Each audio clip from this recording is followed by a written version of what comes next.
The history of Europe is traditionally divided into four time periods. Prehistoric Europe, prior to about 800 BCE, Classical Antiquity, 800 BC to AD 500, the Middle Ages, AD 500 to AD 1500, and the Modern Era, since AD 1500, and the Modern Era, since AD 15. The first early European modern humans appear in the fossil record about 48,000 years ago, during the Paleolithic era. Settled agriculture marked the Neolithic era, which spread slowly across Europe from southeast to the north and west. The later Neolithic period saw the introduction of early metallurgy and the use of copper-based tools and weapons, and the building of megalithic structures as exemplified by Stonehenge. During the Indo-European migrations, Europe saw migrations from the east and southeast. The period known as Classical Antiquity began with the emergence of the city-states of ancient Greece. Later, the Roman Empire came to dominate the entire Mediterranean basin. The migration period of the Germanic people began in the late 4th century AD and made gradual incursions into various parts of the Roman Empire. The fall of the Western Roman Empire in AD 476 traditionally marks the start of the Middle Ages. While the Eastern Roman Empire would continue for another 1,000 years, the former lands of the Western Empire would be fragmented into a number of different states. At the same time, the early Slavs began to become established as a distinct group in the central and eastern parts of Europe. The first great empire of the Middle Ages was the Frankish Empire of Charlemagne, while the Islamic conquest of Iberia established Al-Andalus. The Viking Age saw a second great migration of Norse peoples. Attempts to retake the Levant from the Muslim states that occupied it made the High Middle Ages the age of the Crusades, while the political system of feudalism came to its height. The late Middle Ages were marked by large population declines, as Europe was threatened by the bubonic plague, as well as invasions by the Mongol peoples from the Eurasian steppe. At the end of the Middle Ages, there was a transitional period known as the Renaissance. Early modern Europe is usually dated to the end of the 15th century. Technological changes such as gunpowder and the printing press changed how warfare was conducted and how knowledge was preserved and disseminated. The Protestant Reformation saw the fragmentation of religious thought, leading to religious wars. The Age of Exploration led to colonization, and the exploitation of the people and resources of colonies brought resources and wealth to Europe. After 1800, the Industrial Revolution brought capital accumulation and rapid urbanization to Western Europe, while several countries transitioned away from absolutist rule to parliamentary regimes. The Age of Revolution saw long-established political systems upset and turned over. In the 20th century, World War I led to a remaking of the map of Europe as the large empires were broken up into nation-states. Lingering political issues would lead to World War II, during which Nazi Germany perpetrated the Holocaust. After World War II, during the Cold War, most of Europe became divided by the Iron Curtain in two military blocs, NATO and the Warsaw Pact. The post-war period saw decolonization as Western European colonial empires were dismantled. The post-war period also featured the gradual development of the European integration process, which led to the creation of the European Union. This extended to Eastern European countries after the fall of the Berlin Wall. The 21st century saw the European debt crisis, the withdrawal of the United Kingdom from the European Union, and the Russian invasion of Ukraine. Homo erectus migrated from Africa to Europe before the emergence of modern humans. Homo erectus georgicus, which lived roughly 1.8 million years ago in Georgia, is the earliest hominid to have been discovered in Europe. The earliest appearance of anatomically modern people in Europe has been dated to 45,000 BC, referred to as the early European modern humans. Some locally developed transitional cultures, Ulusian in Italy and Greece, Altmulian in Germany, Cilician in Central Europe, and Châtelperronian in the southwest, use clearly Upper Paleolithic technologies at very early dates. Nevertheless, the definitive advance of these technologies is made by the Aurignacian culture, originating in the Levant, Marian, and Hungary, first full Aurignacian, by 35,000 BC. The Aurignacian culture and its technology had extended through most of Europe. The last Neanderthals seem to have been forced to retreat to the southern half of the Iberian Peninsula. Around 29,000 BC, a new technology culture appeared in the western region of Europe, the Gravettian. This technology culture has been theorized to have come with migrations of people from the Balkans, see Kozarnica. Around 16,000 BC, Europe witnessed the appearance of a new culture known as Magdalenian, possibly rooted in the old Gravettian. This culture soon superseded the Solutrean area and the Gravettian of mainly France, Spain, Germany, Italy, Poland, Portugal, and Ukraine. The Hamburg culture prevailed in northern Europe in the 14th and the 13th millennium BC, as the Creswellian, also termed the British Late Magdalenian, did shortly after in the British Isles. Around 12,500 BC, the Worm glaciation ended. Magdalenian culture persisted until circa 10,000 BC, when it quickly evolved into two microlithous cultures, Azilian Federmesser in Spain and southern France, and then southern France and Tardenoisian in southern France, and Tardenoisian in Central Europe, while in northern Europe the Lyngby complex succeeded the Hamburg culture with the influence of the Federmesser group as well. Evidence of permanent settlement dates from the 8th millennium BC. In the Balkans, the Neolithic reached Central Europe in the 6th millennium BC, and parts of northern Europe in the 5th and 4th millenniums BCE. The modern indigenous populations of Europe are largely descended from three distinct lineages: Mesolithic hunter-gatherers, a derivative of the Cro-Magnon population, early European farmers who migrated from Anatolia during the Neolithic Revolution, and Yamnanya pastoralists who expanded into Europe in the context of the Indo-European expansion.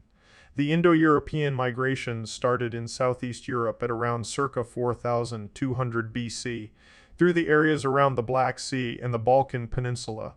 In the next 3,000 years, the Indo-European languages expanded through Europe. Around this time, in the 5th millennium BC, the Varna culture evolved.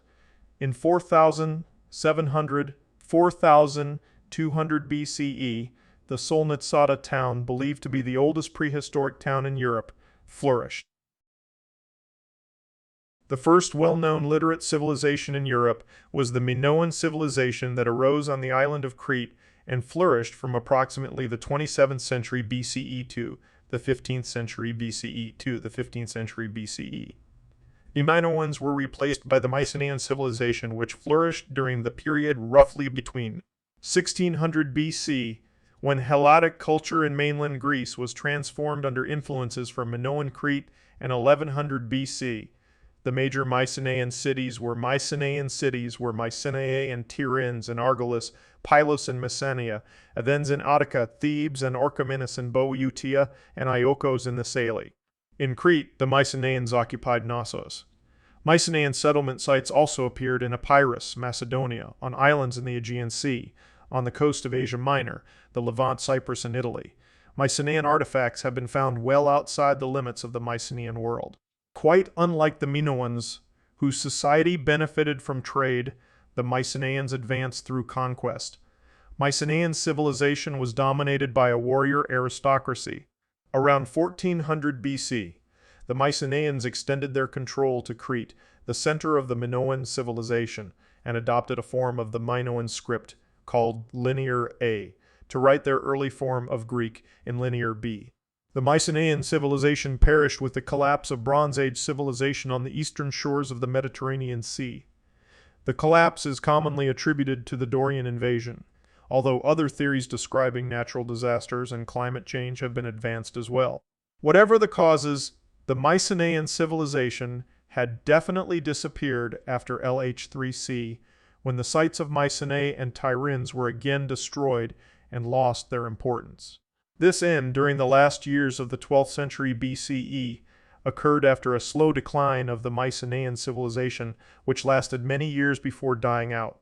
The beginning of the 11th century BCE opened a new context, that of the protogeometric, the beginning of the geometric period, the Greek Dark Ages of traditional historiography. The Bronze Age collapse may be seen in the context of a technological history that saw the slow spread of ironworking technology from present-day Bulgaria and Romania in the 13th and the 12th centuries BCE-BE. The Hellenic civilization was a collection of city-states, or polis, with different governments and cultures that achieved notable developments in government, philosophy, science, mathematics, politics, sports, theater, and music. The most powerful city-states were Athens, Sparta, Thebes, Corinth, and Syracuse. Athens was a powerful Hellenic city-state and governed itself with an early form of direct democracy invented by Cleisthenes. The citizens of Athens voted on legislation and executive bills themselves. Athens was the home of Socrates, Plato, and the Platonic Academy. The Hellenic city-states established colonies on the shores of the Black Sea and the Mediterranean Sea, Asia Minor, Sicily, and southern Italy, in Magna Graecia. By the late 6th century BCE, the Greek city-states in Asia Minor had been incorporated into the Persian Empire, while the latter had made territorial gains in the Balkans, such as Macedon, Thrace, Paeonia, etc., and Eastern Europe proper as well. In the course of the 5th century BC, some of the Greek city-states attempted to overthrow Persian rule in the Ionian Revolt, which failed. This sparked the first Persian invasion of mainland Greece. At some point during the ensuing Greco-Persian Wars, namely during the Second Persian invasion of Greece, and precisely after the Battle of Thermopylae and the Battle of Artemisium, almost all of Greece to the north of the Isthmus of Corinth had been overrun by the Persians, but the Greek city-states reached a decisive victory at the Battle of Plataea. With the end of the Greco-Persian Wars, the Persians were eventually forced to withdraw from their territories in Europe. The Greco-Persian Wars and the victory of the Greek city-states directly influenced the entire further course of European history and would set its further tone. Some Greek city-states formed the Delian League to continue fighting Persia, but Athens' position as leader of this league led Sparta to form the rival Peloponnesian League. The Peloponnesian Wars ensued, and the Peloponnesian League was victorious. Subsequently, discontent with Spartan hegemony led to the Corinthian War and the defeat of Sparta at the Battle of Leuctra. At the same time, at the north ruled the Thracian Odrysian kingdom between the 5th century BCE and the 1st century AD. Hellenic infighting left Greek city-states vulnerable, and Philip II of Macedon united the Greek city-states under his control. The son of Philip II, known as Alexander the Great, invaded neighboring Persia, toppled and incorporated its domains, as well as invading Egypt and going as far off as India, increasing contact with people and cultures in these regions that marked the beginning of the Hellenistic period. After the death of Alexander the Great, his empire split into multiple kingdoms ruled by his generals, the Diadochi. The Diadochi fought against each other in a series of conflicts called the Wars of the Diadochi. In the beginning of the 2nd century BC, only 3 major kingdoms remained: the Ptolemaic Egypt, the Seleucid Empire, and Macedonia. These kingdoms spread Greek culture to regions as far away as Bactria. Much of Greek learning was assimilated by the nascent Roman state as it expanded outward from Italy, taking advantage of its enemies' inability to unite. The only challenge to Roman ascent came from the Phoenician colony of Carthage, and its defeats in the 3 Punic Wars marked the start of Roman hegemony. First governed by kings, then as a senatorial republic, the Roman Republic, Rome finally became an empire at the end of the 1st century BCE. Under Augustus and his authoritarian successors, the Roman Empire had its center in the Mediterranean, controlling all the countries on its shores. The northern border was marked by the Rhine and Danube rivers. Under the Emperor Trajan, 2nd century AD, the empire reached its maximum expansion, controlling approximately 5,900,000 km to 2,300,000 square mi of land surface, including Italia, Dalmatia, Aquitania, Britannia, Thrace, Macedonia, Greece, Mestia, Asia Minor, Cappadocia, Armenia, Caucasus, North Africa, Levant, and parts of Mesopotamia. Pax Romana, a period of peace, civilization, and an efficient centralized government in the subject territories ended in the 3rd century, when a series of civil wars undermined Rome's economic and social strength. In the 4th century, the emperors Diocletian and Constantine were able to slow down the process of decline by splitting the empire into a western part with a capital in Rome and an eastern part with the capital in Rome and an eastern part with the capital in Byzantium, or Constantinople, now Istanbul. Constantinople is generally considered to be the center of Eastern Orthodox civilization. Whereas Diocletian severely persecuted Christianity, Constantine declared an official end to state-sponsored persecution of Christians in 313 with the Edict of Milan, thus setting the stage for the Church to become the state church of the Roman Empire in about 380. The Roman Empire had been repeatedly attacked by invading armies from northern Europe, and in 476 Rome finally fell. Romulus Augustus, the last emperor of the Western Roman Empire, surrendered to the Germanic king Odoacer. When Emperor Constantine had reconquered Rome under the banner of the cross in 312, he soon afterwards issued the Edict of Milan in 313, preceded by the Edict of Serdica in 311, declaring the legality of Christianity in the Roman Empire. In addition, Constantine officially shifted the capital of the Roman Empire from Rome to the Greek town of Byzantium, which he renamed Nova Roma. It was later named Constantinople, City of Constantinople, City of Constantine. Theodosius I, who had made Christianity the official religion of the Roman Empire, would be the last emperor to preside over a united Roman Empire until his death in 395. The empire was split into 2 halves. The Western Roman Empire centered in Ravenna, and the Eastern Roman Empire, later to be referred to as the Byzantine Empire, centered in Constantinople. The Roman Empire was repeatedly attacked by Hunnic, Germanic, Slavic, and other barbarian tribes. See Migration period, and in 476 finally the western part fell to the Heruli chieftain Odoacer. Roman authority in the western part of the empire had collapsed, and a power vacuum left in the wake of this collapse. The central organization, institutions, laws, and power of Rome had broken down, resulting in many areas being open to invasion by migrating tribes. Over time, feudalism and manorialism arose, providing for division of land and labor, as well as a broad if uneven hierarchy of law and protection. These localized hierarchies were based on the bond of common people to the land on which they worked, and to a lord who would provide and administer both local law to settle disputes among the peasants, as well as protection from outside invaders. The western provinces soon were to be dominated by 3 great powers. First, the Franks Merovingian dynasty, in Francia 481–843 AD, which covered much of present France and Germany. Second, the Visigothic kingdom 418–711 AD, in the Iberian Peninsula, modern Spain. And third, the Ostrogothic kingdom 493–553 AD, in Italy and parts of the Western Balkans. The Ostrogoths were later replaced by the kingdom of the Lombards 568–774 AD. Although these powers covered large territories, they did not have the great resources and bureaucracy of the Roman Empire to control regions and localities. More power and responsibilities were left to local lords. On the other hand, it also meant more freedom, particularly in more remote areas. In Italy, Theodoric the Great began the cultural Romanization of the new world he had constructed. He made Ravenna a center of Romano-Greek culture, of art, and his court fostered a flowering of literature and philosophy in Latin. In Iberia, King Chindaswinth created the Visigothic Code.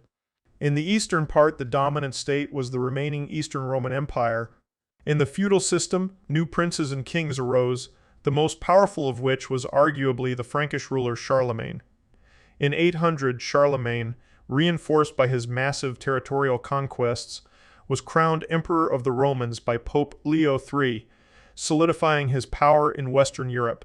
Charlemagne's reign marked the beginning of a new Germanic Roman Empire in the West, the Holy Roman Empire.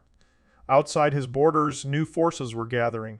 The Kievan Russes were marking out their territory, a great Moravia was growing, while the Angles and the Saxons were securing their borders. For the duration of the 6th century, the Eastern Roman Empire was embroiled in a series of deadly conflicts. First with the Persian Sassanid Empire, see Roman-Persian Wars. followed by the onslaught of the arising Islamic Caliphate, Rashidun and Umayyad.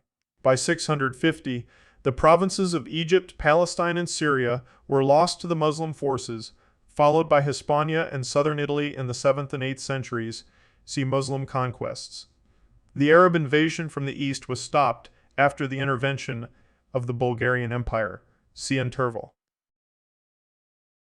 The Middle Ages are commonly dated from the fall of the Western Roman Empire, or by some scholars before that. In the 5th century to the beginning of the early modern period in the 16th century, marked by the rise of nation-states, the division of Western Christianity and the Western Christianity in the Reformation, the rise of humanism in the Italian Renaissance, and the beginnings of European overseas expansion, which allowed for the Columbian Exchange. Many consider Emperor Constantine I, reigned 306-337, to be the first Byzantine emperor. It was he who moved the imperial capital in 324 from Nicomedia to Byzantium, which refounded as Constantinople or Nova Roma, Novo Rome. The city of Rome itself had not served as the capital since the reign of Diocletian, 284-305.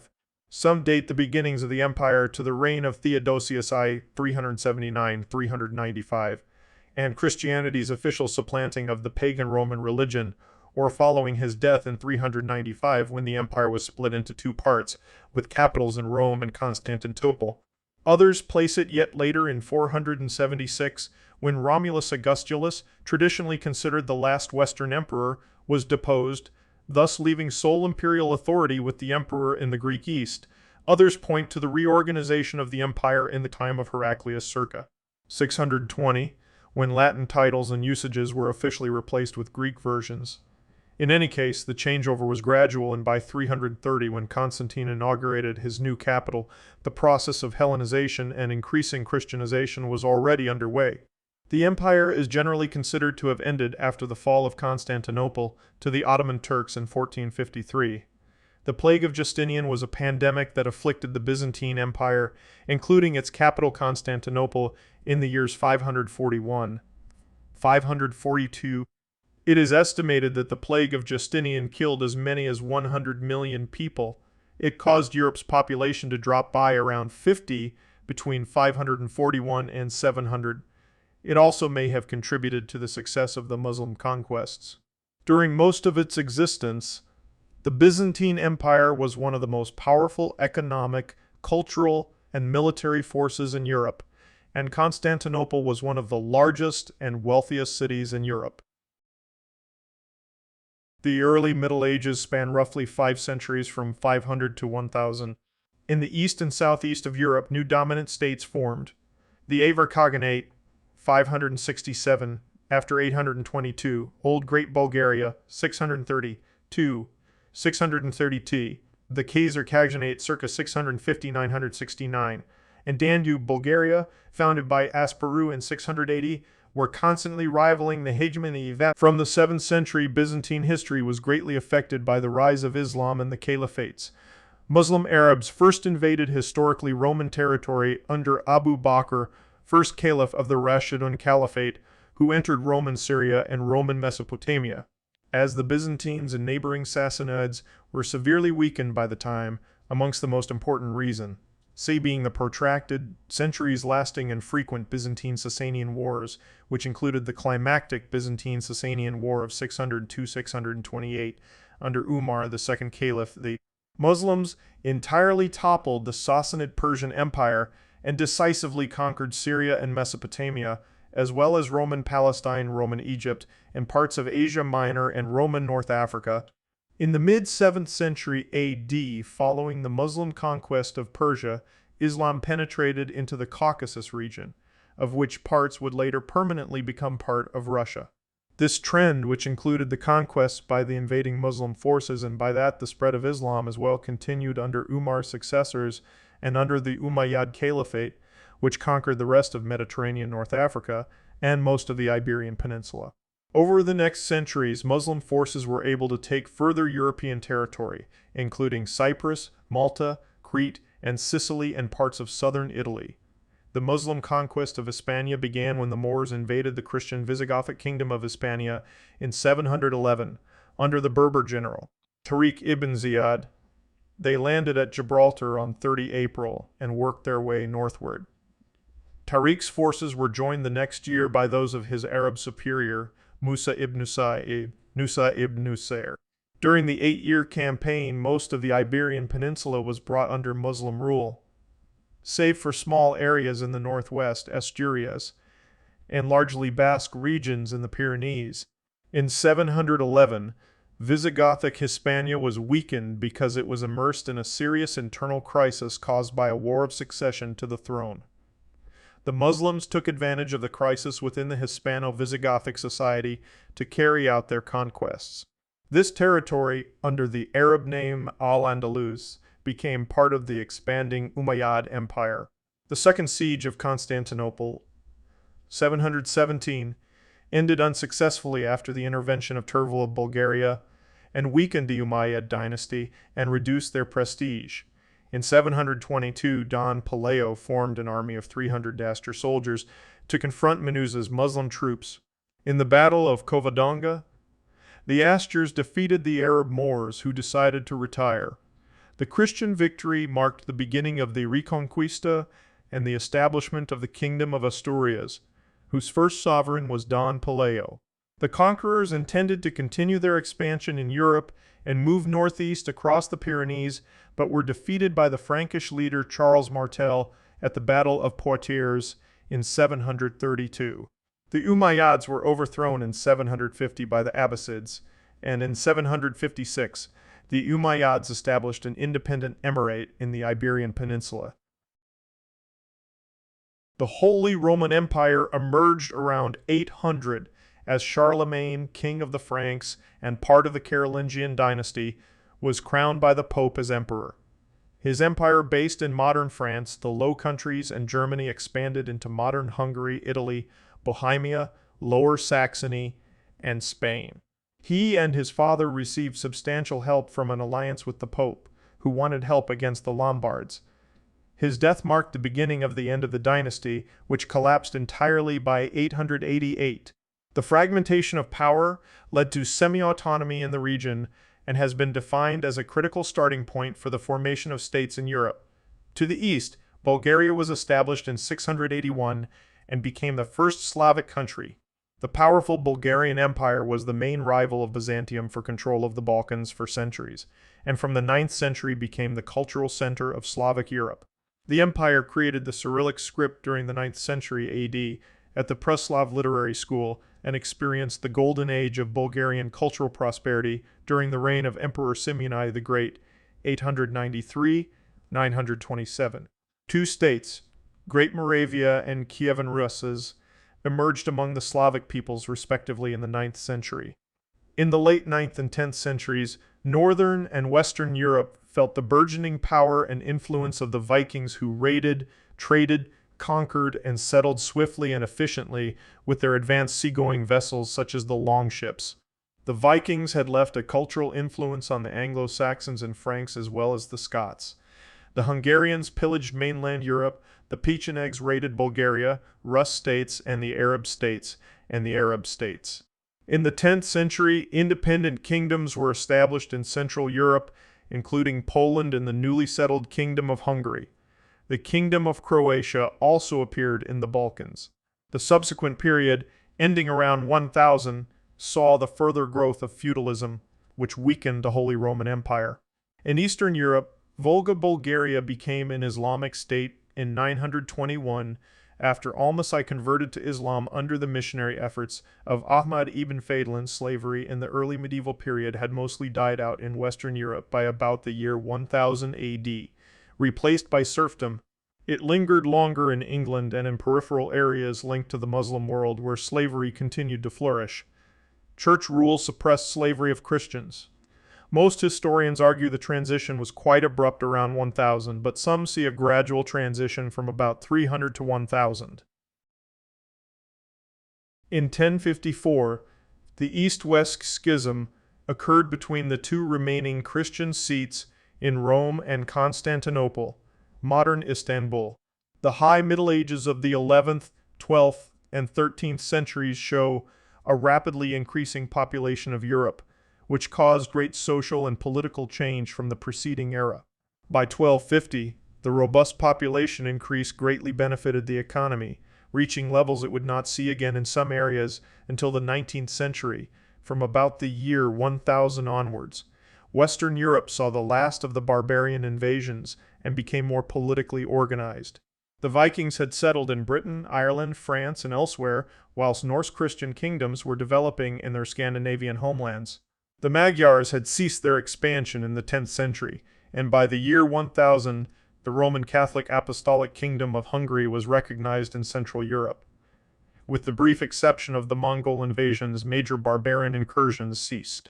Bulgarian sovereignty was re-established with the anti-Byzantine uprising of the Bulgarians and Vlachs in 1185.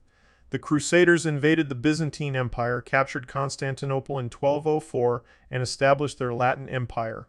Kaloyan of Bulgaria defeated Baldwin I, Latin Emperor of Constantinople, in the Battle of Adrianople on 14 April 1205.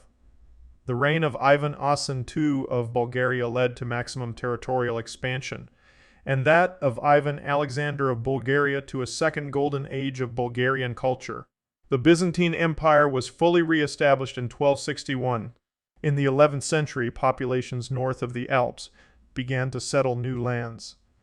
Vast forests and marshes of Europe were cleared and cultivated. At the same time, settlements moved beyond the traditional boundaries of the Frankish Empire to new frontiers in Europe, beyond the Elbe River, tripling the size of Germany in the process. Crusaders founded European colonies in the Levant. The majority of the Iberian Peninsula was conquered from the Muslims, and the Normans colonized southern Italy, all part of the major population increase and resettlement pattern. The High Middle Ages produced many different forms of intellectual, spiritual, and artistic works. The most famous are the great cathedrals as expressions of Gothic architecture, which evolved from Romanesque architecture. This age saw the rise of modern nation-states in Western Europe and the ascent of the famous Italian city-states, such as Florence and Venice. The influential popes of the Catholic Church called volunteer armies from across Europe to a series of crusades against the Seljuk Turks, who occupied the Holy Land. The rediscovery of the works of Aristotle led Thomas Aquinas and other thinkers to develop the philosophy of scholasticism. After the East-West Schism, Western Christianity was adopted by the newly created kingdoms of Central Europe, Poland, Hungary, and Bohemia. The Roman Catholic Church developed as a major power, leading to conflicts between the Pope and Emperor. The geographic reach of the Roman Catholic Church expanded enormously due to the conversions of pagan kings, Scandinavia, Lithuania, Poland, Hungary, the Christian Reconquista of Al-Andalus, and the Crusades. Most of Europe was Roman Catholic in the 15th century. Early signs of the rebirth of civilization in Western Europe began to appear in the 11th century as trade started again in Italy, leading to the economic and cultural growth of independent city-states such as Venice and Florence. At the same time, nation-states began to take form in places such as France, England, Spain, and Portugal, although the process of their formation, usually marked by rivalry between the monarchy, the aristocratic feudal lords, and the church, actually took several centuries. These new nation-states began writing in their own cultural vernaculars, instead of the traditional Latin. Notable figures of this movement would include Dante Alighieri and Christine de Pizan. The Holy Roman Empire, essentially based in Germany and Italy, further fragmented into a myriad of feudal principalities or small city-states whose subjection to the emperor was only formal. The 14th century, when the Mongol Empire came to power, is often called the Age of the Mongols. Mongol armies expanded westward under the command of Batu Khan. Their western conquests included almost all of Russia, save Novgorod, which became a vassal, and the Kipchak-Cuman Confederation. Bulgaria, Hungary, and Poland managed to remain sovereign states.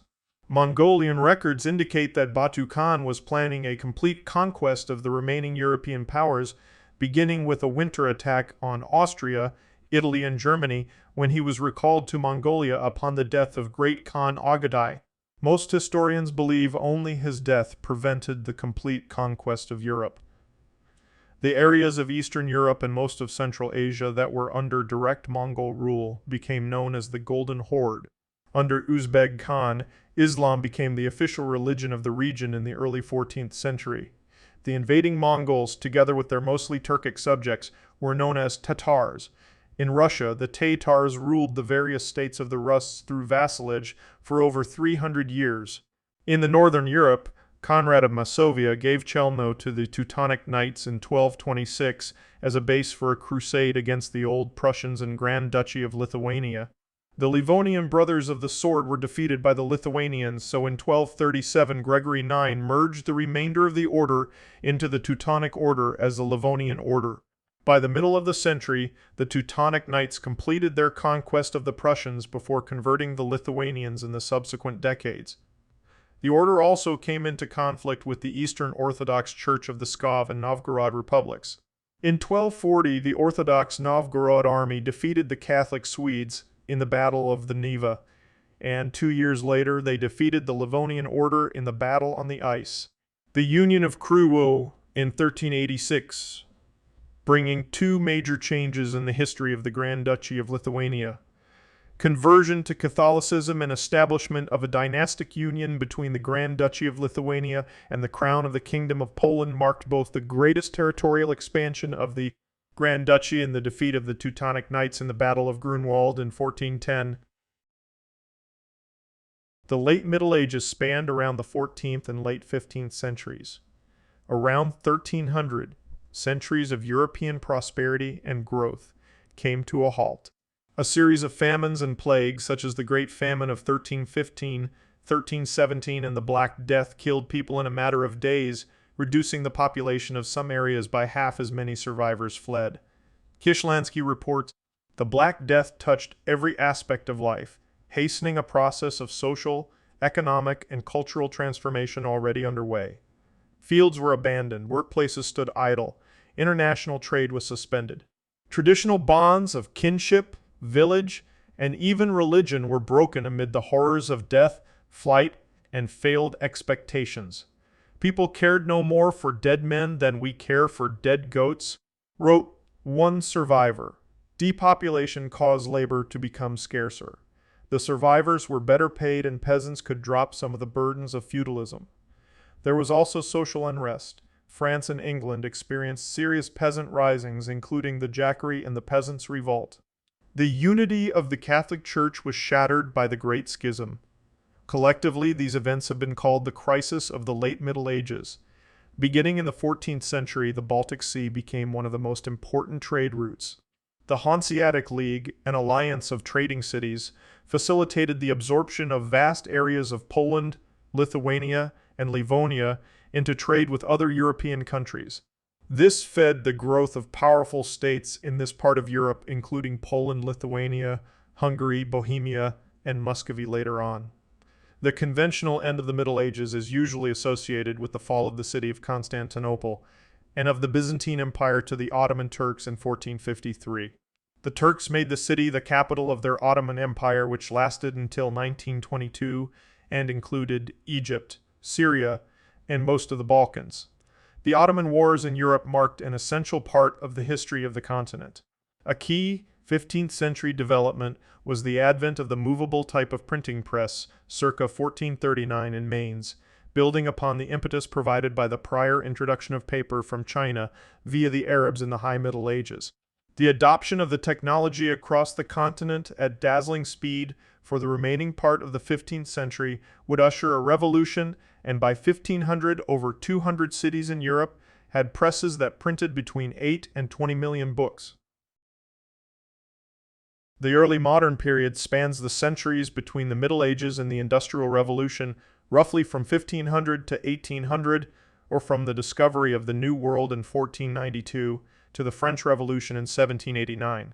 The period is characterized by the rise in importance of science and increasingly rapid technological progress, secularized civic politics, and the nation-state. Capitalist economies began their rise, and the early modern period also saw the rise and dominance of the economic theory of mercantilism. As such, the early modern period represents the decline and eventual disappearance, in much of the European sphere, of feudalism, serfdom, and the power of the Catholic Church. The period includes the Renaissance, the Scientific Revolution, the Protestant Reformation, the disastrous 30 Years' War, the European colonization of the Americas, and the European witch hunts. Despite these crises, the 14th century was also a time of great progress within the arts and sciences. A renewed interest in ancient Greek and Roman led to the Italian Renaissance, a cultural movement that profoundly affected European intellectual life in the early modern period. Beginning in Italy and spreading to the north, west, and middle Europe during a cultural lag of some 2.5 centuries, its influence affected literature, philosophy, art, politics, science, history, religion, and other aspects of intellectual inquiry. The humanists saw their repossession of a great past as a renaissance, a rebirth of civilization itself. Important political precedents were also set in this period. Niccolo Machiavelli's political writing in The Prince influenced later absolutism and realpolitik. Also important were the many patrons who ruled states and used the artistry of the Renaissance as a sign of their power. The scientific revolution took place in Europe starting towards the second half of the Renaissance period, with the 1543 Nicolaus Copernicus publication De Revolutionibus Orbium Coelestium Orbium Coelestium on the revolutions of the heavenly spheres, often cited as its beginning. Toward the end of the period, an era of discovery began. The growth of the Ottoman Empire, culminating in the fall of Constantinople in 1453, cut off trading possibilities with the East. Western Europe was forced to discover new trading routes, as happened with Columbus's travel to the Americas in 1492 and Vasco da Gama's circumnavigation of India and Africa in 1498. The numerous wars did not prevent European states from exploring and conquering wide portions of the world, from Africa to Asia and the newly discovered Americas. In the 15th century, Portugal led the way in geographical exploration along the coast of Africa in search of a maritime route to India, followed by Spain near the close of the 15th century, dividing their exploration of the world according to the Treaty of Tordesillas in 1494. They were the first states to set up colonies in America and European trading posts, factories along the shores of Africa and Asia, establishing the first direct European diplomatic contacts with Southeast Asian states in 1511, China in 1513, and Japan in 1542. In 1552, Russian Tsar Ivan the Terrible conquered two major Tatar Khanates, the Khanate of Kazan and the Astrakhan Khanate. The Yermak's voyage of 1580 led to the annexation of the Tatar-Siberian Khanate into Russia, and the Russians would soon after conquer the rest of Siberia, steadily expanding to the east and south over the next centuries. Oceanic exploration soon followed by France, England, and the Netherlands, who explored the Portuguese and Spanish trade routes into the Pacific Ocean, reaching Australia in 1606 and New Zealand in 1642. With the development of the printing press, new ideas spread throughout Europe and challenged traditional doctrines in science and theology. Simultaneously, the Protestant Reformation under German Martin Luther questioned papal authority. The most common dating of the Reformation begins in 1517, when Luther published the 95 Theses, and concludes in 1648 with the Treaty of Westphalia that ended years of European religious wars. During this period, corruption in the Catholic Church led to a sharp backlash in the Protestant Reformation. It gained many followers, especially among princes and kings seeking a stronger state by ending the influence of the Catholic Church. Figures other than Martin Luther began to emerge as well, like John Calvin, whose Calvinism had influence in many countries, and King Henry VIII of England, who broke away from the Catholic Church in England and set up the Anglican Church. These religious divisions brought on a wave of wars inspired and driven by religion, but also by the ambitious monarchs in Western Europe who were becoming more centralized and powerful. The Protestant Reformation also led to a strong reform movement in the Catholic Church called the Counter-Reformation, which aimed to reduce corruption as well as to improve and strengthen Catholic dogma. Two important groups in the Catholic Church who emerged from this movement were the Jesuits, who helped keep Spain, Portugal, Poland, and other European countries within the Catholic fold, and the Oratorians of St. Philip Neri, who ministered to the faithful in Rome, restoring their confidence.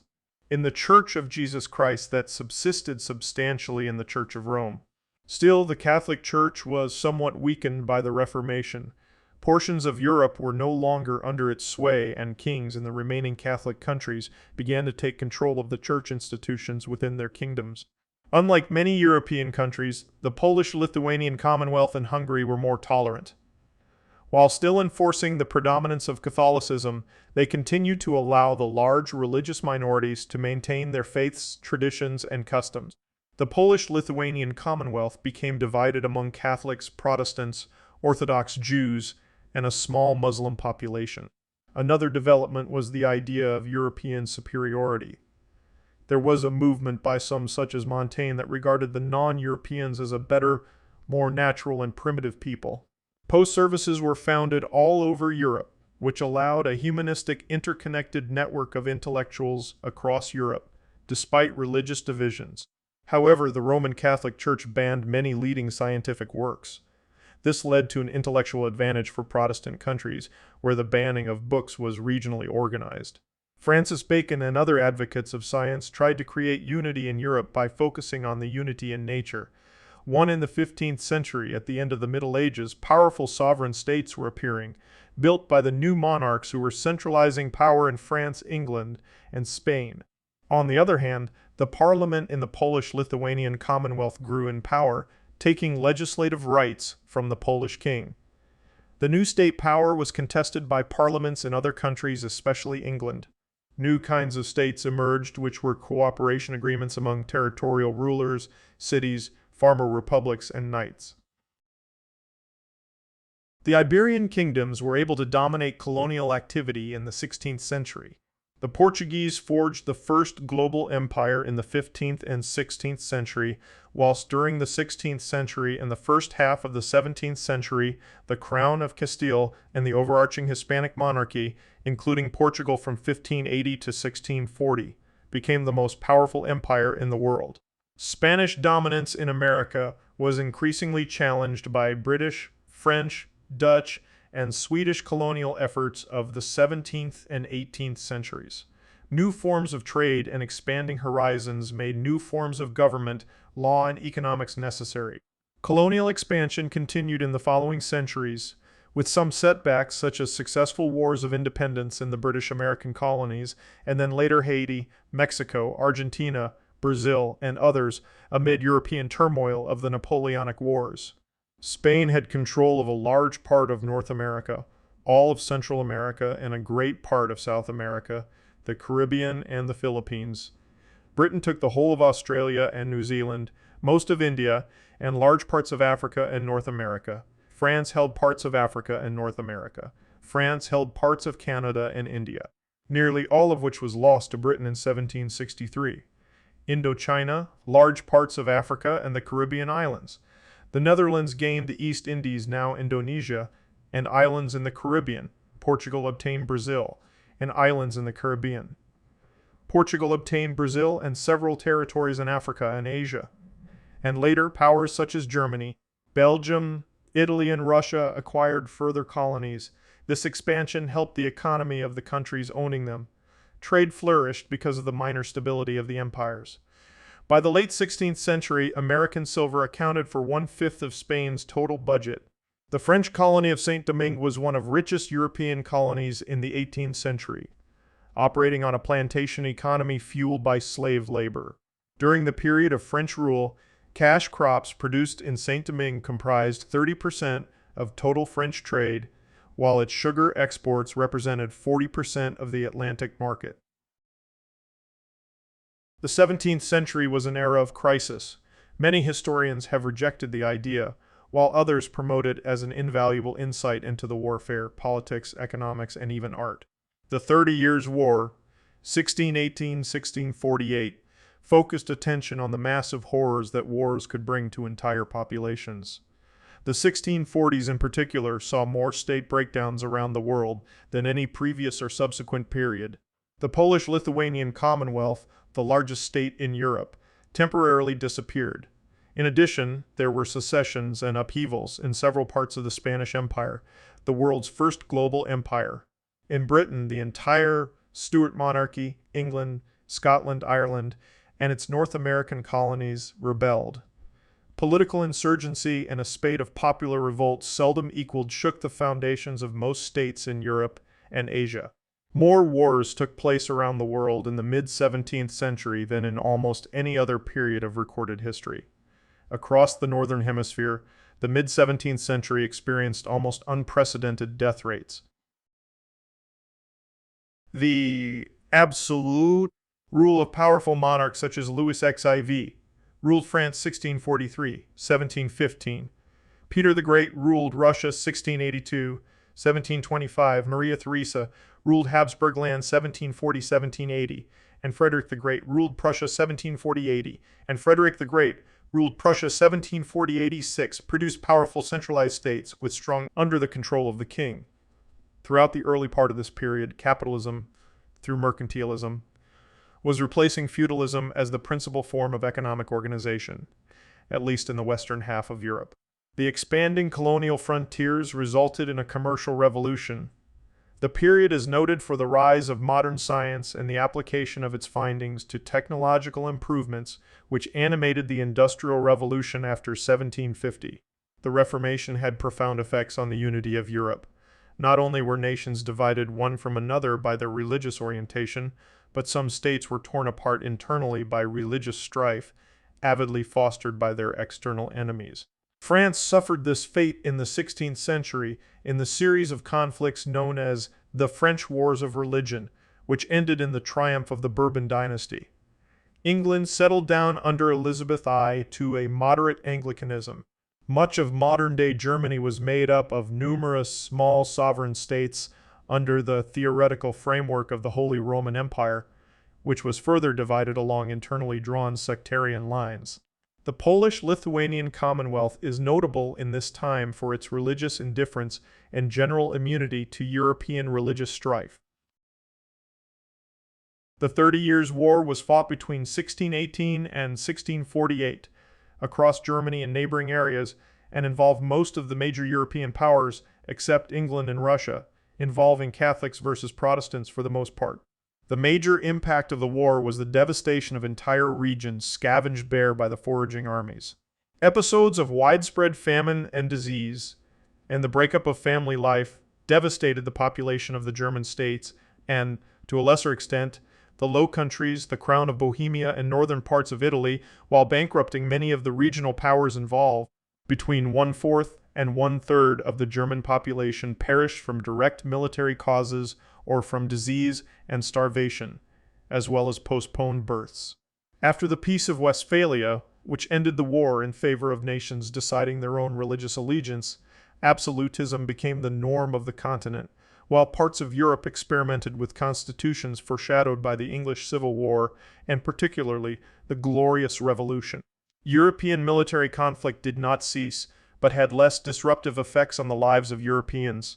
In the advanced Northwest, the Enlightenment gave a philosophical underpinning to the new outlook, and the continued spread of literacy, made possible by the printing press, created new secular forces in thought.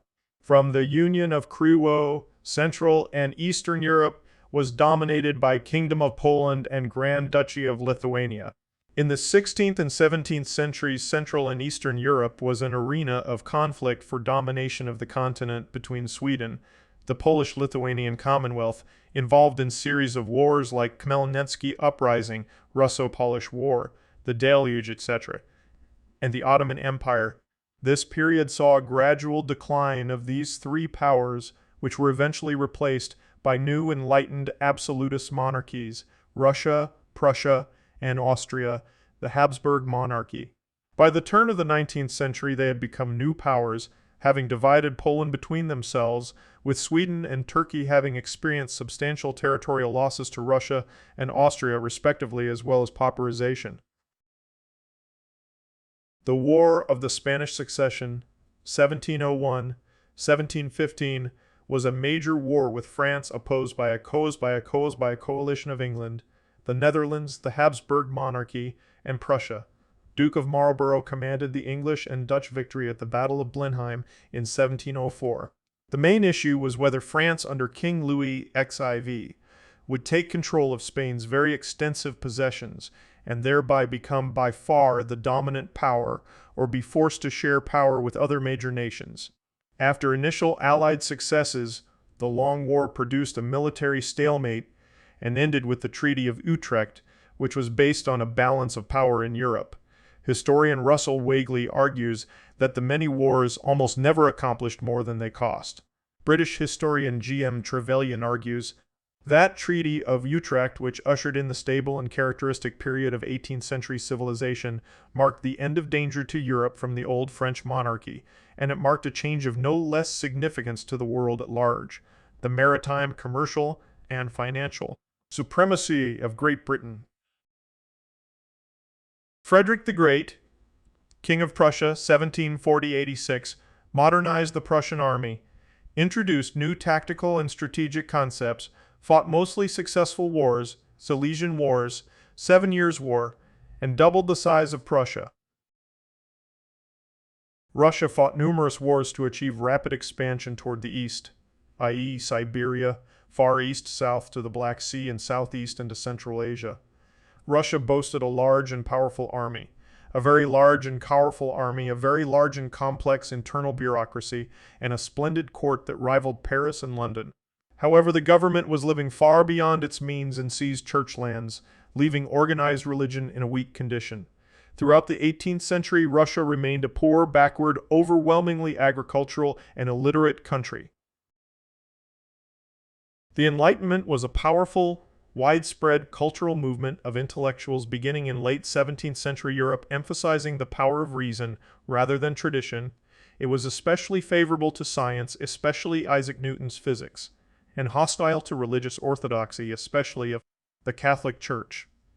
It sought to analyze and reform society using reason, to challenge ideas grounded in tradition and faith, and to advance knowledge through the scientific method. It promoted scientific thought, skepticism, and intellectual interchange. The Enlightenment was a revolution in human thought. This new way of thinking was that rational thought begins with clearly stated principles, uses correct logic to arrive at conclusions, tests the conclusions against evidence, and then revises the principles in light of the evidence. Enlightenment thinkers opposed superstition. Some Enlightenment thinkers collaborated with enlightened despots, absolutist rulers who attempted to forcibly impose some of the new ideas about government into practice. The ideas of the Enlightenment exerted significant influence on the culture, politics, and governments of Europe. Originating in the 17th century, it was sparked by philosophers Francis Bacon, Baruch Spinoza, John Locke, Pierre Bayle, Voltaire, Francis Hutcheson, David Hume, and physicist Isaac Newton. Ruling princes often endorsed and fostered these figures and even attempted to apply their ideas of government in what was known as enlightened absolutism. The scientific revolution is closely tied to the Enlightenment, as its discoveries overturned many traditional concepts and introduced new perspectives on nature and man's place within it. The Enlightenment flourished until about 1790, 1800, at which point the Enlightenment, with its emphasis on reason, gave way to Romanticism, which placed a new emphasis on emotion. A counter-Enlightenment began to increase in prominence. In France, Enlightenment was based in the salons and culminated in the Great Encyclopédia, 1751-72. These new intellectual strains would spread to urban centers across Europe, notably England, Scotland, the German states, the Netherlands, Poland, Russia, Italy, Austria, and Spain, as well as Britain's American colonies. The political ideals of the Enlightenment influenced the American Declaration of Independence, the United States Bill of Rights, the French Declaration of the Rights of Man and of the Citizen, and the Polish-Lithuanian Constitution of 3 May 1791. Norman Davies has argued that Freemasonry was a powerful force on behalf of liberalism and Enlightenment ideas in Europe from about 1700 to the 20th century. It expanded rapidly during the Age of Enlightenment, reaching practically every country in Europe. The great enemy of Freemasonry was the Roman Catholic Church, so that in countries with a large Catholic element, such as France, Italy, Austria, Spain, and Mexico, much of the ferocity of the political battles involved the confrontation between supporters of the Church versus active Masons. 20th century totalitarian and revolutionary movements, especially the fascists and communists, crushed the Freemasons.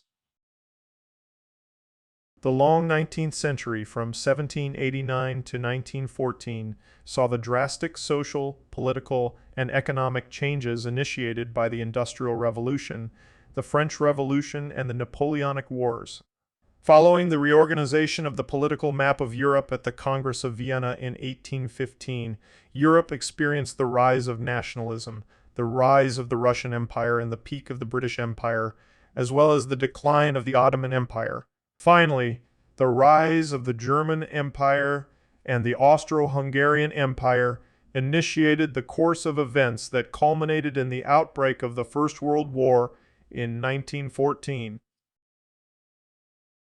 The Industrial Revolution saw major changes in agriculture, manufacturing, and transport impacted Britain and subsequently spread to the United States and Western Europe. Technological advancements, most notably the utilization of the steam engine, were major catalysts in the industrialization process. It started in England and Scotland in the mid-18th century with the mechanization of the textile industries, the development of iron-making techniques, and the increased use of coal as the main fuel.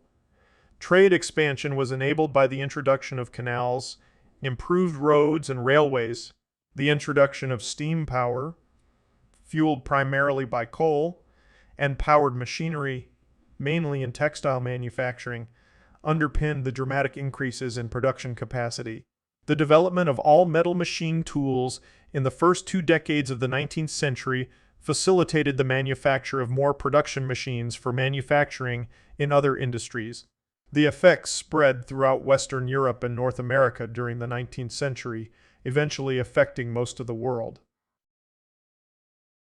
Historians R.R. Palmer and Joel Colton argue, in 1789, France fell into revolution, and the world has never since been the same.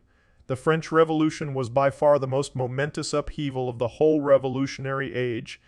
It replaced the old regime with modern society, and at its extreme phase became very radical, so much so that all later revolutionary movements have looked back to it as a predecessor to themselves.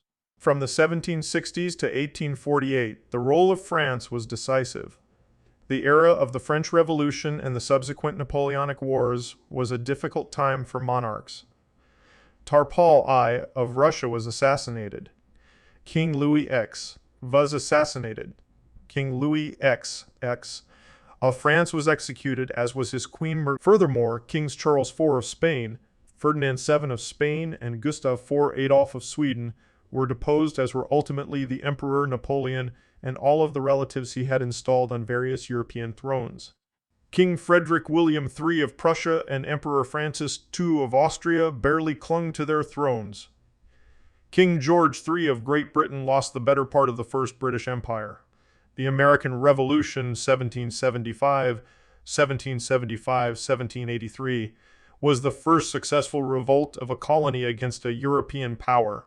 It rejected aristocracy and established a republican form of government that attracted worldwide attention. The French Revolution, 1789-1804, was a product of the same democratic forces in the Atlantic world and had an even greater impact. French historian François Allard says, from the social point of view, the revolution consisted in the suppression of what was called the feudal system, in the emancipation of the individual, in greater division of landed property, the abolition of the privileges of noble birth, the establishment of equality, the simplification of life. The French Revolution differed from other revolutions in being not merely national, for it aimed at benefiting all humanity. French intervention in the American Revolutionary War had nearly bankrupted the state. After repeated failed attempts at financial reform, King Louis X had to convene the Estates General, a representative body of the country made up of 3 estates: the clergy, the nobility, and the commoners. The third estate, joined by members of the other 2, declared itself to be a national assembly and created, in July, the National Constituent Assembly. At the same time, the people of Paris revolted, famously storming the Bastille prison on 14 July 1789. At the time, the assembly wanted to create a constitutional monarchy and over the following 2 years passed various laws, including the Declaration of the Rights of Man and of the Citizen, the abolition of feudalism, and a fundamental change in the relationship between France and Rome. At first, the king agreed with these changes and enjoyed reasonable popularity with the people. As anti-royalism increased along with threat of foreign invasion, the king tried to flee and join France's enemies. He was captured, and on 21 January 1793, having been convicted of treason, he was guillotined. On 20 September 1792, the National Convention abolished the monarchy and declared France a republic. Due to the emergency of war, the National Convention created the Committee of Public Safety to act as the country's executive. Under Maximilien de Robespierre, the committee initiated the Reign of Terror, during which up to 40,000 people were executed in Paris, mainly nobles and those convicted by the Revolutionary Tribunal, often on the flimsiest of evidence. Internal tensions at Paris drove the committee towards increasing assertions of radicalism and increasing suspicions. A few months into this phase, more and more prominent revolutionaries were being sent to the guillotine by Robespierre and his faction, for example, Madame Roland and Georges Danton. Elsewhere in the country, counter-revolutionary insurrections were brutally suppressed. The regime was overthrown in the Cup of Nine Thermidor, 27 July 1794, and Robespierre was executed. The regime which followed ended the terror and relaxed Robespierre's more extreme policies. Napoleon Bonaparte was France's most successful general in the Revolutionary Wars. In 1799, on 18 Brumaire, 9 November, he overthrew the government, replacing it with the consulate, which he dominated. He gained popularity in France by restoring the church, keeping taxes low, centralizing power in Paris, and winning glory on the battlefield. In 1804, he crowned himself emperor. In 1805, Napoleon planned to invade Britain, but a renewed British alliance with Russia and Austria, Third Coalition, forced him to turn his attention towards the continent, while at the same time the French fleet was demolished by the British at the Battle of Trafalgar, ending any plan to invade Britain. On 2 December 1805, Napoleon defeated a numerically superior Austro-Russian army at Austerlitz, forcing Austria's withdrawal from the coalition, the Treaty of Pressburg, and dissolving the Holy Roman Empire. In 1806, a fourth coalition was set up. On 14 October, Napoleon defeated the Prussians at the Battle of Jena Auerstedt, marched through Germany, and defeated the Russians on 14 June 1807 at Friedland. The treaties of Tilsit divided Europe between France and Russia and created the Duchy of Warsaw. On 12 June 1812, Napoleon invaded Russia with a grande armée of nearly 700,000 troops. After the measured victories at Smolensk and Borodino, Napoleon occupied Moscow, only to find it burned by the retreating Russian army. He was forced to withdraw. On the march back, his army was harassed by Cossacks and suffered disease and starvation. Only 20,000 of his men survived the campaign. By 1813, the tide had begun to turn from Napoleon. Having been defeated by a seven-nation army at the Battle of Leipzig in October 1813, he was forced to abdicate after the 6 Days Campaign and the occupation of Paris. Under the Treaty of Fontainebleau, he was exiled to the island of Elba. He returned to France on 1 March 1815, c. 100 Days, raised an army, but was finally defeated by a British and Prussian force at the Battle of Waterloo on 18 June 1815, and exiled to the small British island of St. Helena. Roberts finds that the Revolutionary and Napoleonic Wars from 1793 to 1815 caused 4 million deaths, of whom 1 million were civilians. 1.4 million were French outside France. The revolution had a major impact. Its ideas became widespread. Roberts argues that Napoleon was responsible for key ideas of the modern world, so that meritocracy, equality before the law, property rights, religious toleration, modern secular education, sound finances, and so on were protected, consolidated, codified, and geographically extended by Napoleon during his 16 years of power. Furthermore, the French armies in the 1790s and 1800s directly overthrew feudal remains in much of Western Europe. They liberalized property laws, ended seigneurial dues, abolished the Guild of Merchants and Craftsmen to facilitate entrepreneurship, legalized divorce, closed the Jewish ghettos, and made Jews equal to everyone else. The Inquisition ended, as did the Holy Roman Empire. The power of church courts and religious authority was sharply reduced, and equality under the law was proclaimed for all men. France conquered Belgium and turned it into another province of France. It conquered the Netherlands and made it a client state. It took control of the German areas on the left bank of the Rhine River and set up a puppet confederation of the Rhine. It conquered Switzerland and most of Italy, setting up a series of puppet states. The result was glory and an infusion of much-needed money from the conquered lands. However, the enemies of France, led by Britain, formed a second coalition in 1799, with Britain joined by Russia, the Ottoman Empire, and Austria. It scored a series of victories that rolled back French successes and trapped the French army in Egypt. Napoleon slipped through the British blockade in October 1799, returning to Paris, where he overthrew the government and made himself the ruler. Napoleon conquered most of Italy in the name of the French Revolution in 1797-99. He split up Austria's holdings and set up a series of new republics, complete with new codes of law and abolition of feudal privileges. Napoleon's Cisalpine Republic was centered on Milan. Genoa became a republic was centered on Milan. Genoa became a republic was formed, as well as the small Ligurian Republic around Genoa. The Neapolitan Republic was formed around Naples, but it lasted only 5 months. He later formed the Kingdom of Italy, with his brother as king. In addition, France turned the Netherlands into the Bedouins into the Batavian Republic, and Switzerland into the Helvetic Republic. All these new countries were satellites of France and had to pay large subsidies to Paris, as well as provide military support for Napoleon's wars. Their political and administrative systems were modernized, the metric system introduced, and trade barriers reduced. Jewish ghettos were abolished. Belgium and Piedmont became integral parts of France. Most of the new nations were abolished and returned to pre-war owners in 1814. However, Arts emphasizes the benefits the Italians gained from the French Revolution.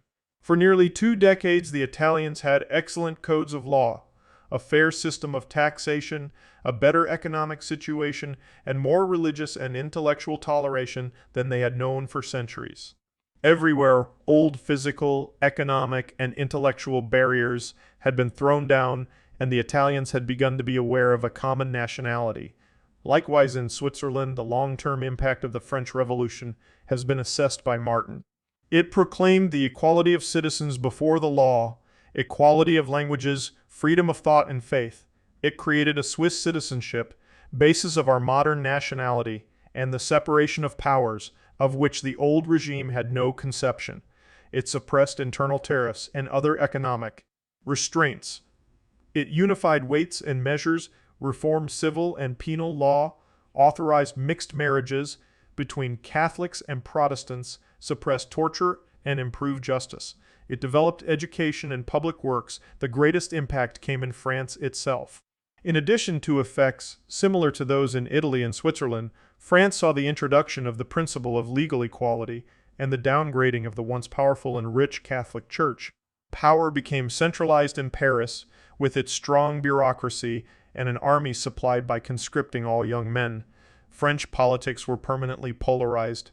New names were given left and right for the supporters and opponents of the principles of the revolution. By the 19th century, governments increasingly took over traditional religious roles, paying much more attention to efficiency and uniformity than to religiosity. Secular bodies took control of education away from the churches, abolished taxes and tithes for the support of established religions, and excluded bishops from the upper houses. Secular laws increasingly regulated marriage and divorce, and maintaining birth and death registers became the duty of local officials. Although the numerous religious denominations in the United States founded many colleges and universities, that was almost exclusively a state function across Europe. Imperial powers protected Christian missionaries in African and Asian colonies. In France and other largely Catholic nations, anti-clerical political movements tried to reduce the role of the Catholic Church. Likewise, briefly in Germany in the 1870s, there was a fierce culture war, against Catholics, but the Catholics successfully fought back. The Catholic Church concentrated more power in the papacy and fought against secularism and socialism.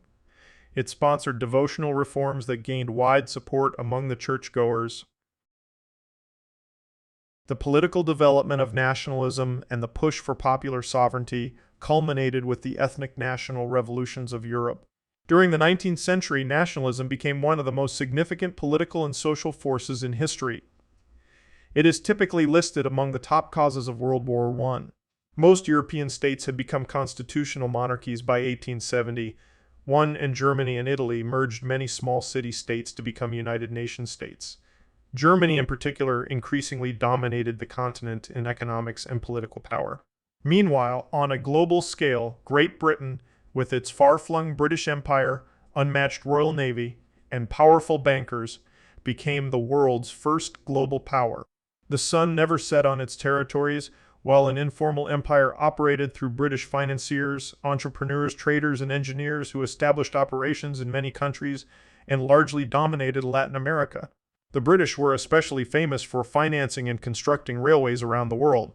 Napoleon's conquests of the German and Italian states around 1806 played a major role in stimulating nationalism and demand for national unity.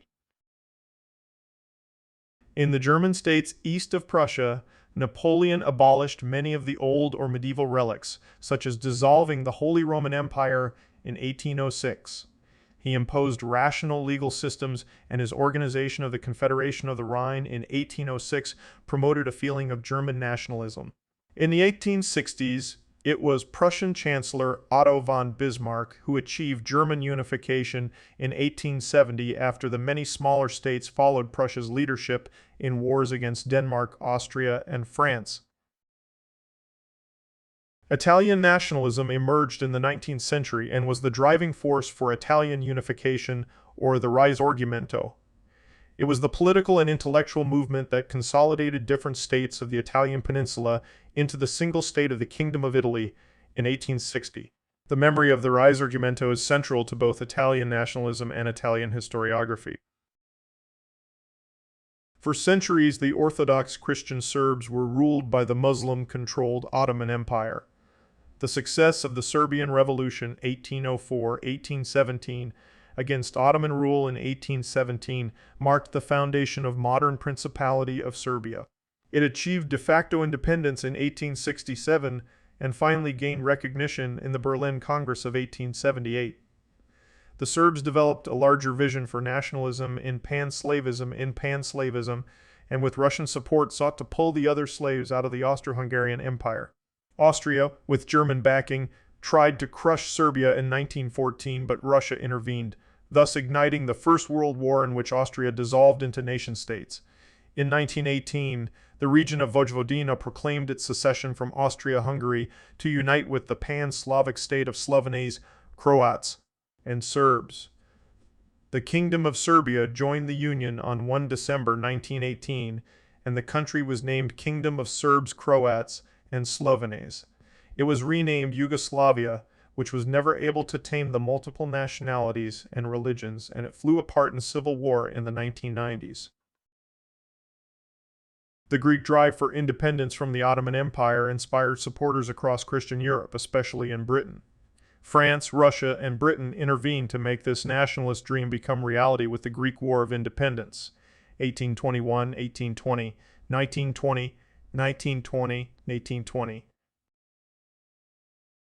Bulgarian modern nationalism emerged under Ottoman rule in the late 18th and early 19th century. An autonomous Bulgarian exarchate was established in 1872 for the Diocese of Bulgaria, as well as for those wherein at least two-thirds of Orthodox Christians were willing to join it. The April Uprising in 1876 indirectly resulted in the re-establishment of Bulgaria in 1878. In the 1790s, Germany, Russia, and Austria partitioned Poland.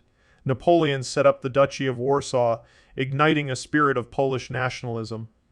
Russia took it over in 1815 as Congress Poland, with the Tsar as King of Poland. Large-scale nationalist revolts erupted in 1830 and 1863-64, but were harshly crushed by Russia, which tried to Russify the Polish language, culture, and religion. The collapse of the Russian Empire in the First World War enabled the major powers to re-establish an independent Second Polish Republic, which survived until 1939. Meanwhile, Poles in areas controlled by Germany moved into heavy industry, but their religion came under attack by Bismarck in the culture camp of the 1870s. The Poles joined German Catholics in a well-organized new center party and defeated Bismarck politically. He responded by stopping the harassment and cooperating with the center party. After the War of the Spanish Succession, the assimilation of the Crown of Aragon by the Castilian crown through the decrees of Nova Planta was the first step in the creation of the Spanish nation-state through the imposition of the political and cultural characteristics of the dominant ethnic group, in this case the Castilians, over those of other ethnic groups who became national minorities to be assimilated. Since the political unification of 1714, Spanish assimilation policies towards Catalan-speaking territories, Catalonia, Valencia, the Balearic Islands, part of Aragon, and other national minorities have been a historical constant. The nationalization process accelerated in the 19th century.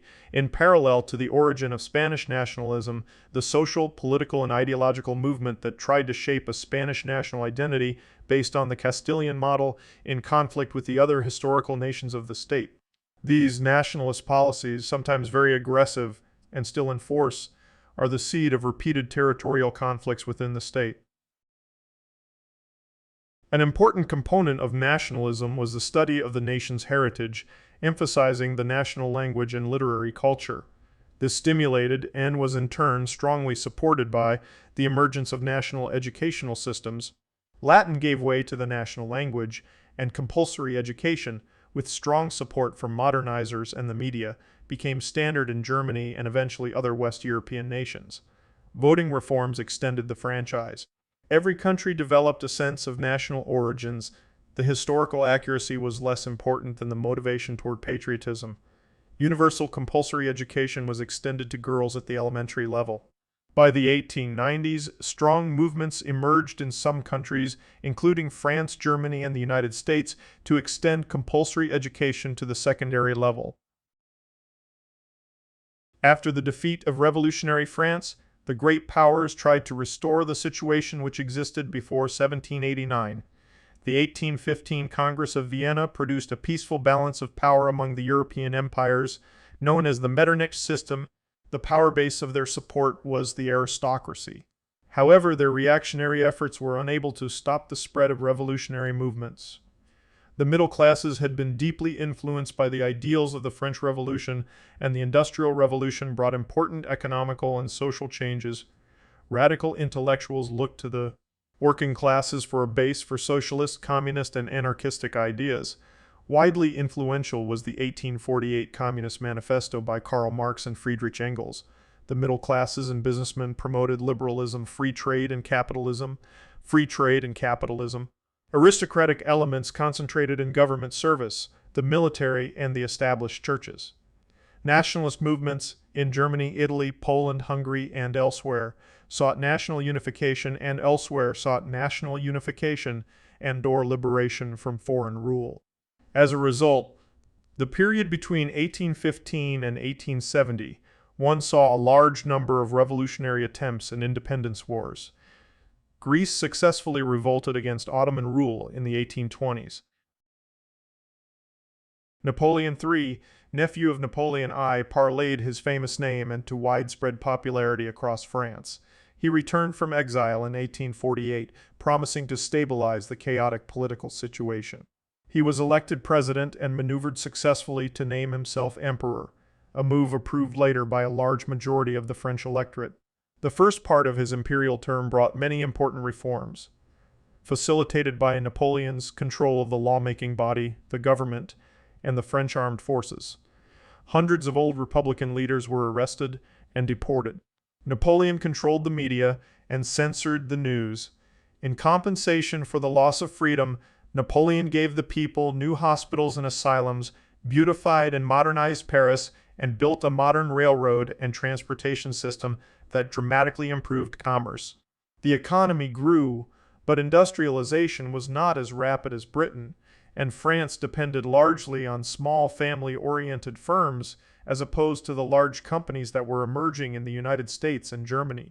France was on the winning side in the Crimean War, 1854-56, but after 1858, Napoleon's foreign policy was less and less successful.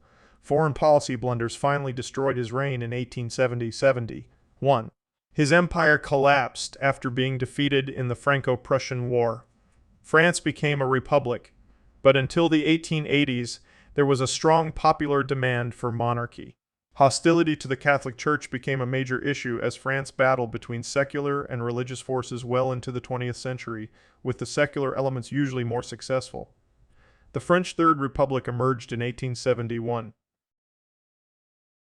From his base in Prussia, Otto von Bismarck in the 1860s engineered a series of short, decisive wars that unified most of the German states, excluding Austria, into a powerful German empire.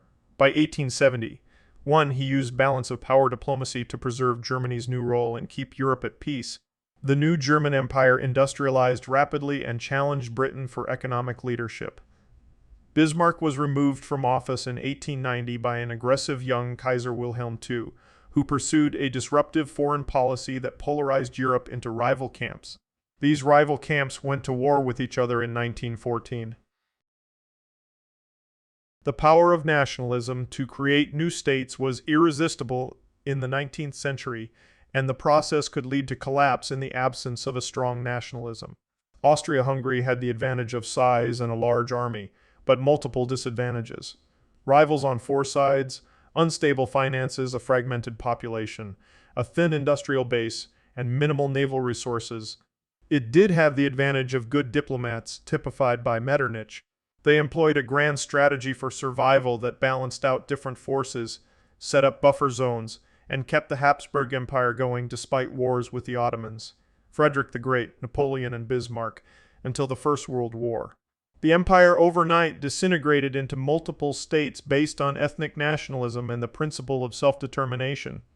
The Russian Empire likewise brought together a multitude of languages and cultures, so that its military defeat in the First World War led to multiple splits that created independent Finland, Latvia, Lithuania, Estonia, and Poland, and briefly independent Ukraine, Armenia, Georgia, and Azerbaijan. Colonial empires were the product of the European Age of Discovery from the 15th century. The initial impulse behind these dispersed maritime empires and those that followed was trade. Both the Portuguese Empire and Spanish Empire quickly grew into the first global political and economic systems with territories spread around the world. Subsequent major European colonial empires included the French, Dutch, and British. The latter, consolidated during the period of British maritime hegemony in the 19th century, became the largest empire in history because of the improved ocean transportation technologies of the time, as well as electronic communication. At its height in 1920, the British Empire covered a quarter of the Earth's land area and comprised a quarter of its population. Other European countries, such as Belgium, Germany, and Italy, pursued colonial empires as well, mostly in Africa, but they were smaller. Russia built its Russian Empire through conquest by land in Eastern Europe and Asia. By the mid-19th century, the Ottoman Empire had declined. This instigated the Crimean War in 1854 and began a tenser period of minor clashes among the globe-spanning empires of Europe. In the second half of the 19th century, the Kingdom of Sardinia and the Kingdom of Prussia carried out a series of wars that resulted in the creation of Italy and Germany as nation-states, significantly changing the balance of power in Europe. From 1870, Otto von Bismarck engineered a German hegemony that put France in a critical situation. It slowly rebuilt its relationships, seeking alliances with Russia and Britain to control the growing power of Germany. In this way, two opposing sides, the Triple Alliance of 1882 Germany, Austria, Hungary, and Italy, and the Triple Entente of 1907 Britain, France, and Russia, formed in Europe, escalating military forces and alliances. After the relative peace of most of the 19th century, the rivalry between European powers, compounded by rising nationalism among ethnic groups, exploded in 1914 when the First World War started. Over 65 million European soldiers were mobilized from 1914 to 1918. 20 million soldiers and civilians died. On one side were Germany, Austria-Hungary, the Ottoman Empire, and Bulgaria, the Central Powers Triple Alliance, while on the other side stood Serbia and the Triple Entente, France, Britain, and Russia, which were joined by Italy in 1915, Romania in 1916, and the United States in 1917. The Western Front involved especially brutal combat without any territorial gains by either side. Single battles like Verdun and the Somme killed hundreds of thousands. Tsarist Russia collapsed in the February Revolution of 1917, and Germany claimed victory on the Eastern Front. After 8 months of liberal rule, the October Revolution brought Vladimir Lenin and the Bolsheviks to power, leading to the creation of the Soviet Union, with American entry into the war in 1917, and the failure of Germany's spring 1918 offensive. Germany had run out of manpower. Germany's allies, Austria-Hungary and the Ottoman Empire, surrendered and dissolved, followed by Germany on 11 November 1918. The World War was settled by the victors at the Paris Peace Conference 1919.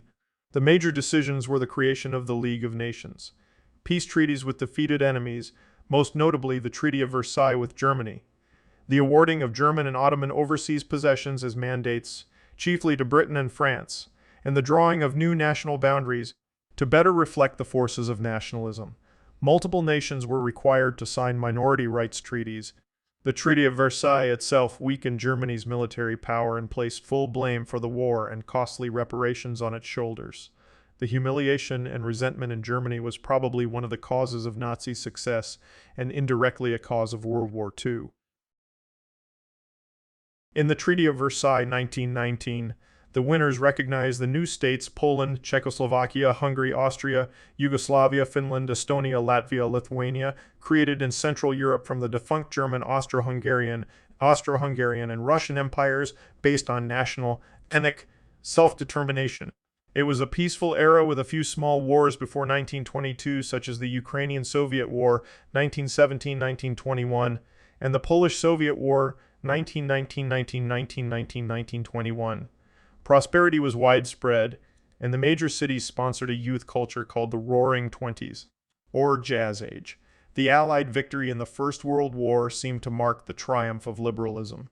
Historian Martin Blinkhorn argues that the liberal themes were ascendant in terms of cultural pluralism, religious and ethnic toleration, national self-determination, free market economics, representative and responsible government, free trade, unionism, and the peaceful settlement of international disputes through a new body, the League of Nations. However, as early as 1917, the emerging liberal order was being challenged by the new communist movement. Communist revolts were beaten back everywhere else, but succeeded in Russia. Italy adopted an authoritarian dictatorship known as fascism in 1922. Authoritarian regimes replaced democracy in the 1930s in Nazi Germany, Portugal, Austria, Poland, Greece, the Baltic countries, and Francois Spain. By 1940, there were only 4 liberal democracies left on the European continent: France, Finland, Switzerland, and Sweden. After the Wall Street crash of 1929, most of the world sank into a Great Depression. Prices and profits fell and unemployment soared. The worst hit sectors included heavy industry, export-oriented agriculture, mining and lumbering, and construction. World trade fell by 2/3. In most of Europe, many nations turned to dictators and authoritarian regimes. The most momentous change of government came when Hitler took power in Germany in 1933. The main institution that was meant to bring stability was the League of Nations, created in 1919. However, the League failed to resolve any major crises, undermined by the bellicosity of Nazi Germany, Imperial Japan, the Soviet Union, and Mussolini's Italy, and by the non-participation of the United States. By 1937, it was largely ignored. Italy conquered Ethiopia in 1931. The Spanish Civil War in 1936-1939 was won by the rebels, the nationalist faction, led by Francisco Franco. The Civil War did not escalate into a larger conflict, but did become a worldwide ideological battleground that pitted the left, the communist movement, and many liberals against Catholics, conservatives, and fascists. Britain, France, and the US remained neutral. Worldwide, there was a decline in pacifism and a growing sense that another world war was imminent. In 1938, Adolf Hitler annexed the Sudetenland. In the Munich Agreement, Britain and France adopted a policy of appeasement, but Germany subsequently took over the rest of Czechoslovakia. After allying with Japan in the Anti-Comintern Pact, and then also with Benito Mussolini's Italy in the Pact of Steel, and finally signing a non-aggression treaty with the Soviet Union in August 1939, Hitler launched the Second World War on 1 September 1939 by attacking Poland. Britain and France declared war on Germany, but there was little fighting during the phony war period. War began in earnest in spring 1940 with the successful blitzkrieg conquests of Denmark, Norway, the Low Countries, and France. Britain defeated Germany's air attacks in the Battle of Britain. Hitler's goal was to control Eastern Europe, but the attack on the Soviet Union was delayed until June 1940. And the Wehrmacht was stopped close to Moscow in December 1941. Over the next year, the Germans started to suffer a series of defeats. War raged between the Axis powers, Germany, Italy, and Japan, and the Allied forces, British Empire, Soviet Union, and the United States. The Allied forces won in North Africa, invaded Italy in 1943, and recaptured France in 1944. In 1945, Germany itself was invaded from the east by the Soviet Union and from the west by the other Allies. As the Red Army conquered the Reichstag in the Battle of Berlin, Hitler committed suicide, and Germany surrendered. World War II was the deadliest conflict in human history, causing between 50 and 80 million deaths, the majority of whom were civilians, approximately 38 to 55 million. This period was also marked by systematic genocide. In 1942-45, separately from the war-related deaths, the Nazis killed over 11 million civilians identified through EBM. Enabled censuses, including the majority of the Jews and Gypsies of Europe, millions of Polish and Soviet Slavs, homosexuals, Jehovah's Witnesses, disabled people, and political enemies. Meanwhile, in the 1930s, the Soviet system of forced labor, expulsions, and allegedly engineered famine had a similar death toll. Millions of civilians were affected by forced population transfers. The World Wars ended the preeminent position of Britain, France, and Germany in Europe and the world. At the Yalta Conference, Europe was divided into spheres of influence between the victors of World War II and soon became the principal zone of contention in the Cold War between the Western countries and the Communist bloc. The United States and the majority of European liberal democracies established the NATO military alliance. Later, the Soviet Union and its satellites in 1955 established the Warsaw Pact. The Warsaw Pact had a much larger ground force, but the American, French, British nuclear umbrellas protected NATO. Communist states were imposed by the Red Army in the East, while parliamentary democracy became dominant in the West. Most historians point to its success as the product of exhaustion with war and dictatorship, and the promise of continued economic prosperity. The United States gave away about $20 billion in Marshall Plan grants and other funding to Western Europe, 1945 to 1951. Historian Michael J. Hogan argues that American aid was critical in stabilizing the economy and politics of Western Europe. It brought in modern management that dramatically increased productivity and encouraged cooperation between labor and management and among states. Local communist parties were opposed, and they lost prestige and influence and a role in government. In strategic terms, says Hogan, the Marshall Plan strengthened the West against the possibility of a communist invasion or political takeover. However, the Marshall Plan's role in the rapid recovery has been debated. Most reject the idea that it only miraculously revived Europe, since the evidence shows that a general recovery was already underway. Economic historians Bradford DeLong and Barry Eichengreen conclude. It was not large enough to have significantly accelerated recovery by financing investment, aiding the reconstruction of damaged infrastructure, or easing commodity bottlenecks. We argue, however, that the Marshall Plan did play a major role in setting the stage for post-World War II Western Europe's rapid growth.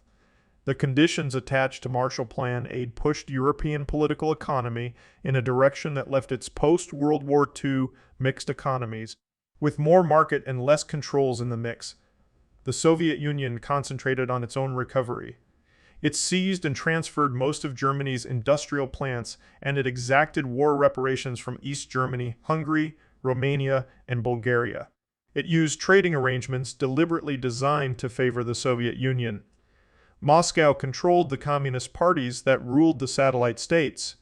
Historian Mark Kramer concludes, the net outflow of resources from Eastern Europe to the Soviet Union was approximately $15 billion to $20 billion in the first decade after World War II, an amount roughly equal to the total aid provided by the United States to Western Europe under the Marshall Plan.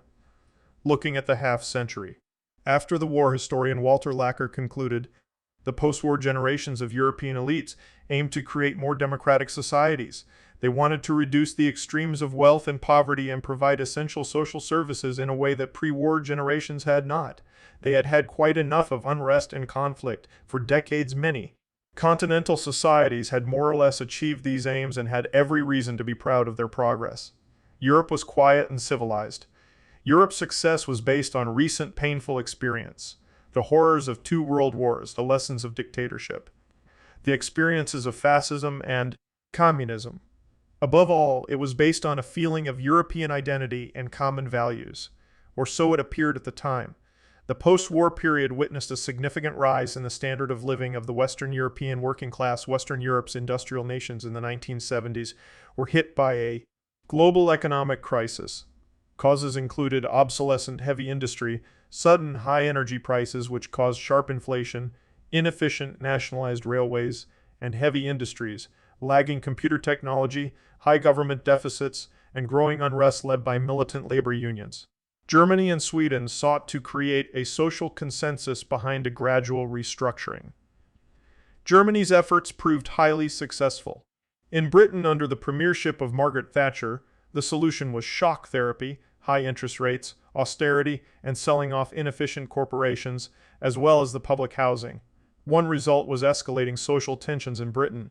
Thatcher eventually defeated her opponents and radically changed the British economy, but controversy persisted. Western Europe began economic and then political integration with the aim to unite the region and defend it. This process included organizations such as the European Coal and Steel Community and the Council of Europe. The Solidarność movement in the 1980s weakened the communist government in Poland. At the time, the Soviet leader Mikhail Gorbachev initiated perestroika and glasnost, which weakened Soviet influence in Europe. In 1989, after the Pan-European picnic, the Iron Curtain and the Berlin Wall came down, and communist governments outside the Soviet Union were deposed. In 1990, the Federal Republic of Germany absorbed East Germany. In 1991, the Communist Party of the Soviet Union in Moscow collapsed, ending the USSR, which split into 15 independent states. The most violent dissolution happened in Yugoslavia. 4 out of 6 Yugoslav republics declared independence, and for most of them, a violent war ensued, in some parts lasting until 1995. In 2006, Montenegro seceded and became an independent state. Kosovo's government unilaterally declared independence from Serbia on 17 February 2008. The European Economic Community pushed for closer integration, cooperation in foreign and home affairs, and started to increase its membership into the neutral and former communist countries. In 1993, the Maastricht Treaty established the European Union, succeeding the EEA. The neutral countries of Austria, Finland, and Sweden acceded to the EU, and those that didn't join were tied into the EU's economic market via the European Economic Area. These countries also entered the Schengen Agreement, which lifted border controls between member states. The euro was created in 1999 and replaced all previous currencies in participating states in 2002, forming the Eurozone. The EU did not participate in the Yugoslav wars and was divided on supporting the United States in the 2003-2011 Iraq War. NATO was part of the war in Afghanistan, but at a much lower level of involvement than the United States. In the post-Cold War era, NATO and the EU have been gradually admitting most of the former members of the Warsaw Pact. In 2004, the EU gained 10 new members: Estonia, Latvia, and Lithuania, which had been part of the Soviet Union, Czech Republic, Hungary, Poland, Slovakia, and Slovenia, 5 former communist countries, Malta, and the divided island of Cyprus. These were followed by Bulgaria and Romania in 2007. Russia's regime interpreted these expansions as violations against NATO's promise to not expand 1 inch to the east in 1990. Russia engaged in bilateral disputes about gas supplies with Belarus and Ukraine, which endangered the European supply, and engaged in a war with Georgia in 2008. Public opinion in the EU turned against enlargement, partially due to what was seen as over-eager expansion, including Turkey gaining candidate status. The European Constitution was rejected in France and the Netherlands, and then, as the Treaty of Lisbon, in Ireland, although a second vote passed in Ireland in 2009. The financial crisis of 2007-8 affected Europe, and government responded with austerity measures. Limited ability of the smaller EU nations, most notably Greece, to handle their debts led to social unrest, government liquidation, and financial insolvency. In May 2010, the German parliament agreed to loan €22.4 billion to Greece over 3 years, with the stipulation that Greece follows strict austerity measures. See European sovereign debt crisis. Beginning in 2014, Ukraine has been in a state of revolution and unrest. On 16 March, a disputed referendum was held in Crimea, leading to the de facto secession of Crimea and its largely internationally unrecognized annexation to the Russian Federation. In June 2016, in a referendum in the United Kingdom on the country's membership in the European Union, 52% of voters voted to leave the EU, leading to the complex Brexit separation process and negotiations, which led to political and economic changes for both the UK and the remaining European Union countries. The UK left on 31 January 2020.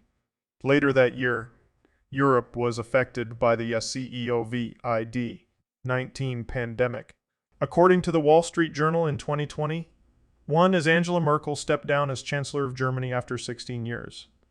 Mrs. Merkel leaves in her wake a weakened Europe, a region whose aspirations to act as a third superpower have come to seem ever more unrealistic. When she became Chancellor in 2005, the EU was at a high point. It had adopted the euro, which was meant to rival the dollar as a global currency, and had just expanded by absorbing former members of the Soviet bloc. Today's, by contrast, is geographically and economically diminished. Having lost the UK because of Brexit, it faces deep political and cultural divisions, lags behind in the global race for innovation and technology, and is increasingly squeezed by the mounting US-China strategic rivalry. Europe has endured thanks in part to Ms. Merkel's pragmatic stewardship, but it has been battered by crises during her entire time in office. Russia began an invasion of Ukraine on 24 February 2022 in a major escalation of the Russo-Ukrainian War that began in 2014. It is the largest conventional military attack in Europe since World War II,